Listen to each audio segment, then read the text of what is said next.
ठीक आहे ना, मला आहे ना इथे.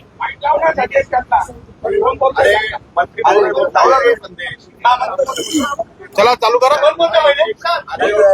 त्यांचं म्हणणं होतं अगोदर कोणी बोलतील तुम्ही बोला. सर्वांना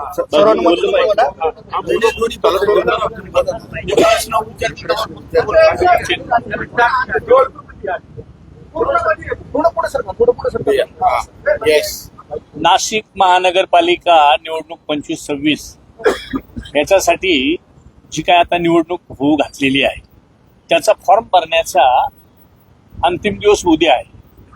आणि बऱ्याच दिवसापासून आम्ही सरकारमध्ये महायुती म्हणून त्या ठिकाणी काम करतो राज्यात.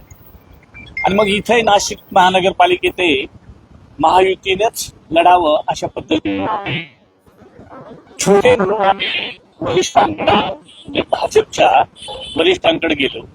त्यांनी वेगवेगळ्या प्रकारे आम्हाला इथले पदाधिकारी असतील, इथले आमदार महोदय असतील, त्यांच्याबरोबर बसायचं सांगितलं. त्या पद्धतीनं आम्ही बसत गेलो.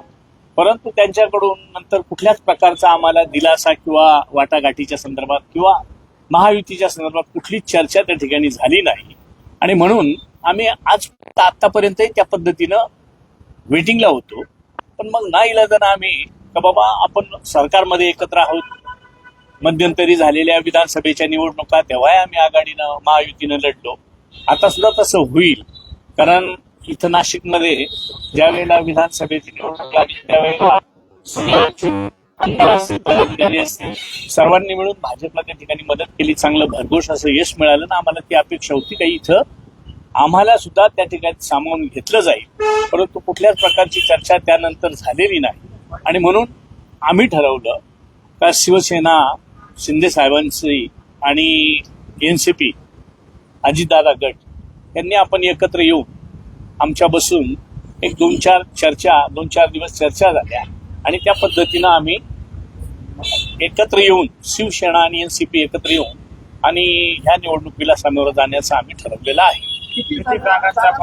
जागांचा आम्ही अजूनही तुम्हाला सांगतो का आम्ही काल परवापासून तर निवड एकच अपेक्षा होती कुठून तरी महायुतीत लढायचं. तर मग जागा ठरवण्याचा तो विषय आलेला नव्हता. परंतु आता आमची चर्चा सुरू झालेली आहे. आम्ही आज रात्रभरात पूर्ण जागांचं कमी जास्त प्रमाणात पुढं मागं होऊन पण आम्ही सामंजस्यानं त्या ठिकाणी तो प्रश्न सोडून आणि निवडणुकीला सामोरे जाणार. किती जागा मागितल्या? मागायचा विषयच आलेला नाही, द्यायचाही विषय आलाय नाही. कोणी कोणाकडे मागायचं याच्यापेक्षा मेरिटिव्ह जे काही इलेक्टिव्ह मेरिट ज्याला असेल अशा ठिकाणी कोणाला कमी होतील कोणाला जास्त होतील तसं काही अजून हे नाही. पण निवडून आलं पाहिजे या दृष्टीनं आम्ही उमेदवाऱ्या देणार. संख्याबळ कमी जास्त होऊ शकतो. तुमच्यासोबत घटक पक्ष पण आहेत ना. कोणत्यासोबत घटक पक्ष आम्ही वंचितला आनंद साहेब यांच्याही गटाला घेण्याच्या संदर्भात आमची चर्चा आहे.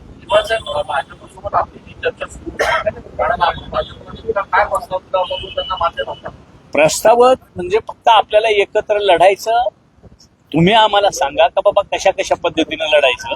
तुम्ही कंडिशन घालून दिल्या तर त्याच्यात आम्ही त्यांनी आम्हाला जर 10 जागा देऊ केल्या तर आम्ही 15 मागू का 20 मागू हा प्रश्न नंतरचा होता. पण महायुतीत लढण्याच्या संदर्भातच कुठं चर्चा करायला त्यांची तयारी नव्हती.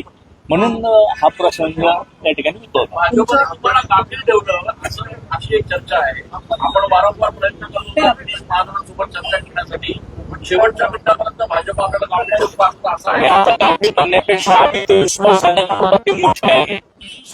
आपण एकत्र काम करतो. आज ते आपल्याला सांगतील का बाबा तुम्हाला एवढ्या नाही एवढ्याच घ्या. मग त्याच्यावर आम्ही आमचं मत ठरवलं असतं. तुम्हाला विश्वासघात झाला का तुम्ही? विश्वासघात म्हणता येणार नाही. तुम्ही म्हणजे विश्वासाने आम्ही एक करतो. मग आम्ही विश्वास ठेवला होता आतापर्यंत का बाबा आपण महायुतीत लढू. त्यांच्या मनात काय असेल माहित नाही. कदाचित त्यांना आम्ही असलो नसलो तरी काही फरक पडणार नसेल म्हणून त्यांनी तो निर्णय घेतला असेल.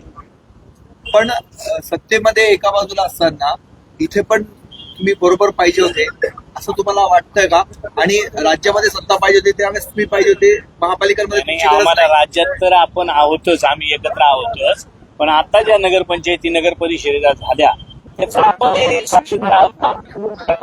आम्ही शिंदे साहेबांना आम्ही एकत्र राहिलो. बघा बरं इगतपुरीत आम्ही एकत्र राहिलो.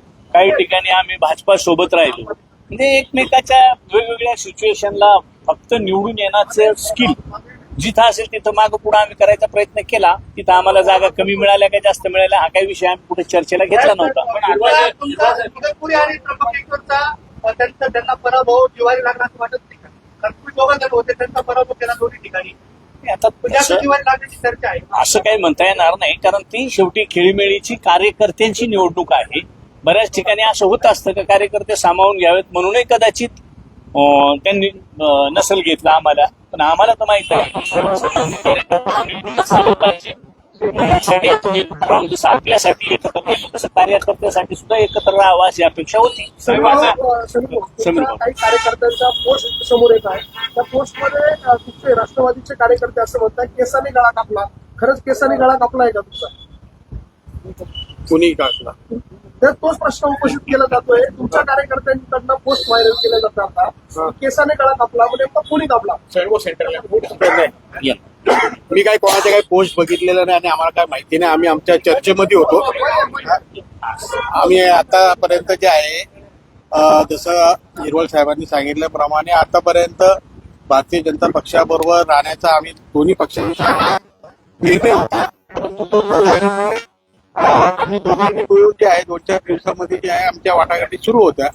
त्या सुरू असताना सुद्धा आम्ही त्यांची वाट बघितली, परंतु आम्हाला तिथून काही तसा सकारात्मक रिस्पॉन्स न आल्यामुळे आम्ही आणि उद्या शेवटचा दिवस असल्यामुळे आम्ही मग आता आज निर्णयात पोहोचलो की आता आम्ही दोघं मिळून जे आहे युतीने जे आहे आम्ही लढणार आहोत. साहेब भाऊ काही फॉर्म्युला ठरतोय जागा वाटपाचा म्हणजे इलेक्टिव्ह मेरिट हा एकमेव फॉर्म्युला आहे. जागा कोणाच्या जास्त कमी हा प्रश्न नाही, पण इलेक्टिव्ह मेरिटवर आम्ही लढतो. तुम्हा दोघांना पण आता भाजप करण्यासाठी कोणते मुद्दे समोर घेणार?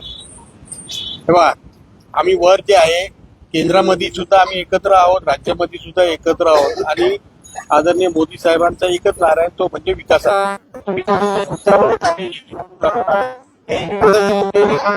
मुद्द्यावर शेवटी आमचा हेतू हा आहे की जनतेचे प्रश्न सोडवणे, जनतेचे जे कामं आहेत त्याचं प्राधान्य लक्ष देऊन ते कसं त्याच्यामध्ये सकारात्मक भूमिका घेऊ शकते हाच आमचा मुख्य अजेंडा असणार. पण आता भाजपने आपल्याला बोलवलं चर्चेसाठी किंवा युतीसाठी, तर आपण काय भूमिका घेणार? तर आता बोलवलं जर तरची गोष्ट त्या जेव्हा निर्णय घेऊ आमचे वरिष्ठ निर्णय घेतील काय करायचं. पण भाजपने कुठली भूमिका जाहीर करण्याच्या आधी तुम्ही जाहीर करत आहात. तुम्हाला आम्ही जाहीर करतोय म्हणजे आता आम्ही इथे बसलेलोच होतो आणि तुम्ही आपण सगळेजण एकत्र आलात आम्हाला बघून, तर म्हणून आम्ही तुमच्या समोर आलो. नाही तुम्ही एकत्र आला आम्ही आम्ही आम्ही आम्ही आम्ही एकत्र आम्ही 4 दिवस झाले आम्ही एकत्र बसतोय. हो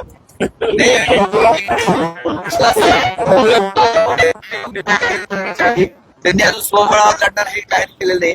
तुम्ही आधीच दोघं जण लढता असं सांगताय. परंतु आम्ही आता तेच सांगितलं सुबीर भाऊंनी देखील का उद्या शेवटचा दिवस आहे आणि आज फक्त आज म्हणजे उद्या 3 वाजेला सर्व बी फॉर्म जर दिले नाही तर आमचे सर्वच कार्यकर्ते जेवढे पदाधिकारी आहे त्यांना देखील निवडणुका लढायच्या आहेत आणि म्हणून आम्ही 15 दिवसापूर्वी महायुतीची बैठक त्या ठिकाणी झाली होती, परंतु त्यानंतर 15 दिवसामध्ये सकारात्मक कुठलाही प्रतिसाद त्यांच्याकडून आला नाही आणि म्हणून आम्हाला देखील आमचे पक्ष वाढवायचे आहेत आणि आमच्या पदाधिकाऱ्यांना देखील संधी द्यायची आणि म्हणून त्या संदर्भामध्ये आम्ही तो सकारात्मकपणे आम्ही जर उद्या बोलवलं नाही आम्हाला तर आम्ही आमची तयारी करून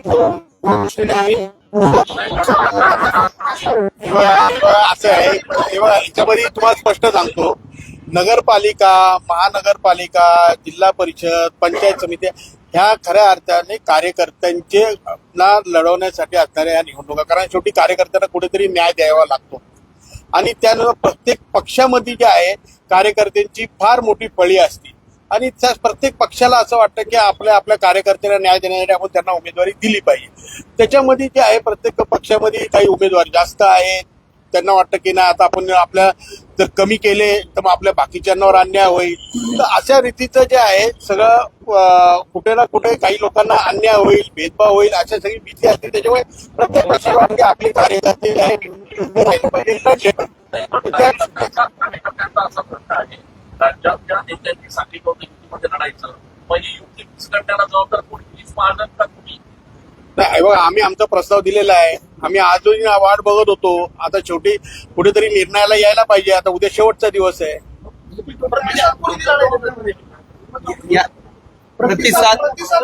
प्रतिसादाला कोण कमी पडतं? आता मगापासून आम्ही जे सांगतो त्याच्यातून आपल्याला कळालं असेल. या संदर्भात मुख्यमंत्र्यांशी काही चर्चा झाली होती का तुमच्या वरिष्ठ नेत्यांची किंवा नाशिकचे? आमच्या वरिष्ठ नेत्यांना आम्ही ऑलरेडी सांगितलेलं आहे की बाबा आम्हाला युतीमध्ये जायचंय. हा. तर त्यांनी आम्हाला सांगितलं तुम्ही तुमच्या पातळीवर चर्चा करा. तशी आम्ही हे पण केली. मानायची नाही का तुमची? आमची युती कन्फर्म आहे. तुमच्यामध्ये मोठा भाऊ कोण? आता निश्चितच हे आमचे मोठे भाऊ आहेत. भाऊ एकच काय झालं बोरसे आणि तुम्ही एकत्र आले एवढे मन जुळले काय नक्की कोणत्या मुद्द्यावर एकत्र आले एवढे? आपल्याला काय अडचण आपल्याला काय त्याची अडचण आपण कोणत्याही प्रकारची आर्थिक टप्प्यात आपली चर्चा सुरू आहे. आम्ही अंतिम टप्प्यात पोहोचलेलो आहोत. त्याच्यामुळे तुम्ही काळजी करण्याची काय उद्या आवश्यकता नाही. उद्या निर्णय जाहीर होईल आणि किती जागा लढणार हे देखील जाहीर. या आमका जरा बोला. आता तुम्ही आता किती जागा लढणार आहात तेवढं सांगा. हे बघा, या सर्व विषयांवरती गेल्या 2-3 दिवस आमचा मोठा भाऊ म्हणून आम्ही सर्वजण त्यांची वाट बघत होतो. आपल्या माध्यमातून बऱ्याच बातम्या, बऱ्याच अफवा आपण लोकांमध्ये पसरवल्या जात होत्या. आज शिवसेनेला 35 जागा सोडल्या, राष्ट्रवादीला 10 जागा सोडल्या, या अशा बऱ्याच गोष्टी. आणि आमची युती झाली, आमचं ठरलंय वगैरे वगैरे हे सगळं आपल्या माध्यमातून बऱ्याचदा आलं येत होतं. परंतु आम्ही त्या विषयावरती ठाम होतो की नाही, चला आपला मोठा भाऊ आहे, आपण एकत्र येऊन कुठेतरी नाशिक महानगरपालिकेच्या विकासाला गती दिली पाहिजे. आणि म्हणून आम्ही सर्वजण त्यांची वाट बघत होतो. परंतु कुठूनही ना राष्ट्रवादीला निरोप येत होता, ना शिवसेनेला निरोप येत होता. आणि असे कुठलेही निरोप न आल्याने आम्ही 2-3 दिवस या संदर्भामध्ये की बाबा रे आपण आता एकत्र बसलो पाहिजे म्हणून आम्ही 2-3 वेळा एकत्रही आलो, एकत्र येऊन बसलोय. पण कुठं काय केलं पाहिजे, कसं लढलं पाहिजे, काय केलं पाहिजे, या सर्व तत्व बरोबर घेऊन आम्ही या ठिकाणी सर्वच लेखाजोखात तयार करत होतो. परंतु आमची अपेक्षा होती की चला ठीक आहे, आज ना उद्या आपल्यापर्यंत निरोप येईल आणि आपल्याला त्यांच्याबरोबर जावं लागणार आहे. परंतु आज उद्या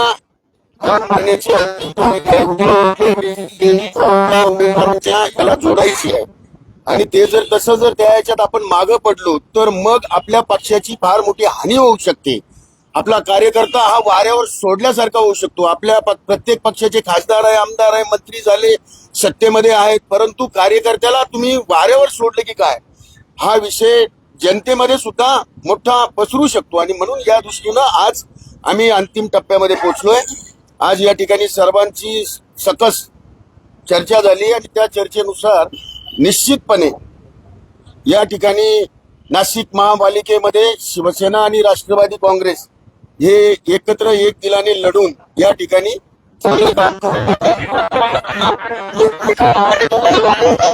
मोठ्या भावाने तुम्हाला वाऱ्यावर सोडलं. कार्यावर सोडलं का? आता वाऱ्यावर सोडलं नसतं तर आम्ही कशाला इथं आलो असतो. काय कारण पण सोडण्याचं?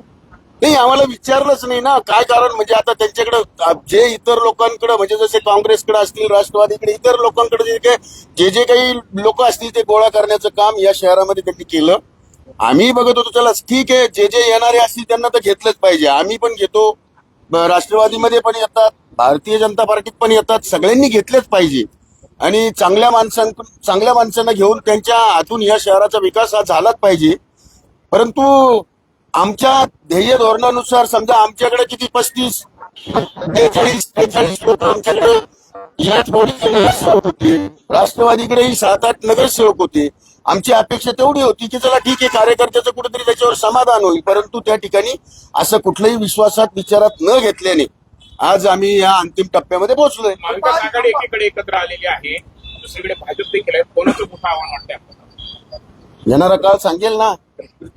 निश्चितपणे येणाऱ्या काळामध्ये महाविकास आघाडी तुम्हाला त्या ठिकाणी चांगला नगरपालिकेच्या युती सत्तेवर आलेली आहे. आव्हान तुमच्या समोर आहे भाजपचं. नाही, आव्हानं हे कोणाच्या समोर कोणाला काही अशा आव्हानं नसतात.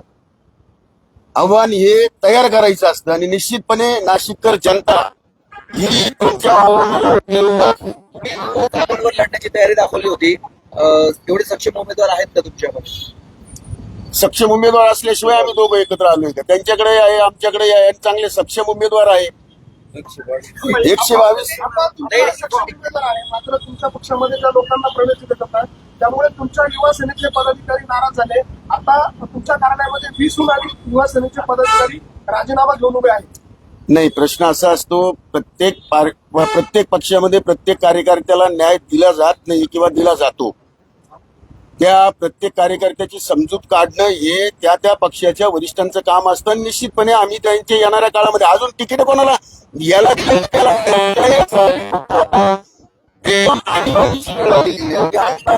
आपला जो मित्र पक्ष आपल्याला विश्वासातच घेत नाहीये, अशा वेळेला कुठल्या तरी कुठेतरी जाऊन अशा तडजोडी कराव्या लागतात. तशा तडजोडी जर कुठं झाल्या असतील आणि तो कार्यकर्ता जर त्या तिकिटापासून वंचित राहिला असेल तर त्याची समजूत काढली जाईल. भविष्यामध्ये सत्ता स्थापनेला एकत्र येण्याची वेळ आली, पुन्हा भाजपबरोबर सत्ता स्थापन करायची वेळ आली, तर तुमची ही युती जी आहे ती सत्ता स्थापनेला सोबत याच्यामध्ये आमच्यापेक्षा वरिष्ठ लोक आहेत ना, मग ते वरिष्ठांचं ऐकत नाही ना भाजप. भाजप ऐकत नाही ना. ऐकतील. आपण भरपूरची निवडणूक नुकतीच झालेली आहे. राष्ट्रवादी समोर तुम्ही निवडणूक लढला होता, आता पुन्हा एकत्र आले राहणार अशी सर्व म्हणत होती. आणि त्या ठिकाणी पक्षाचं थोडा भेदाभेद असतो. त्याच्यामुळे कुठे बाहेर केलं. आता तुम्ही प्रश्न विचारला होता ना, हेमंत अप्पा आणि दुसरे समीर भाऊ हे कसे काही एकत्र दिसतात. निवडणुका या भेदाभेदीवर होत नाहीत. हे मनभेद प्रत्येकाचे नसतात. राजकारणाच्या ठिकाणी असतं. कोण हरला कोण जिंकला याच्यापेक्षा महत्वाचं निवडणुकीला सामोरी जाणं आणि कशा प्रकारे सामोरी जातो याला महत्व असतं. यादी केव्हा तयार करताय? उद्या होईल ना. एबी फॉर्म जोडले, एबी फॉर्म गेले की घरपोच होईल.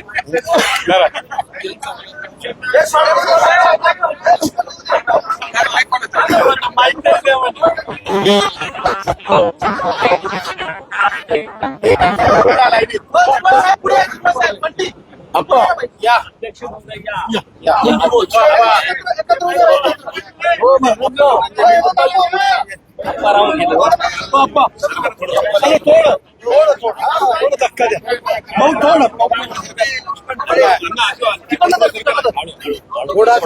हॅलो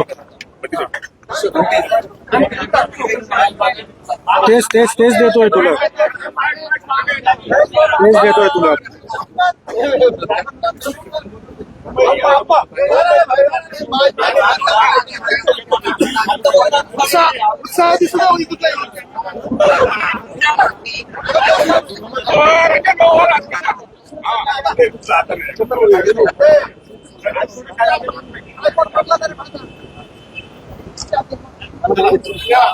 थांबा 5 मिनिटं तरी थांबा, पोहोचतेला 5 मिनिटं एकत्र थांबा.